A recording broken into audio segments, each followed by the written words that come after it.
पहले बात करेंगे वज़ीर आज़म इमरान खान की, जो कहते हैं कि हमारे पास मुल्क चलाने के लिए पैसा नहीं है।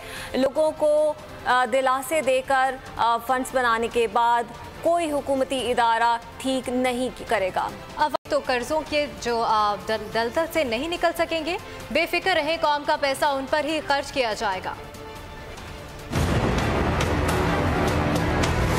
जिधर आज पाकिस्तान पहुंच गया, अगर अवाम अब टैक्स नहीं देगी, हम ये जो कर्जों की दलदल में से नहीं निकल सकते।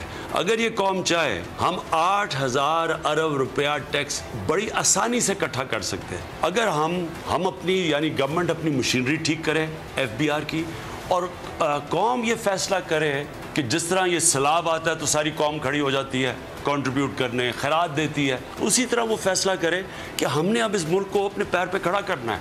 लोगों को एहसास दिलाना है कि जो इस कौम का पैसा इस कौम पे खर्च होगा। जिस दिन हमने ये लोगों को एहसास दिलवा दिया, ये लोग खुल के टैक्स देंगे। प्रॉब्लम ये है FBR जो इदारा जो टैक्स इकट्ठा करता है, उसके ऊपर लोगों को एतमाद नहीं है। टैक्स नेट में आए और फाइलर बने, क्योंकि नॉन फाइलर गैर कानूनी चीज़ है।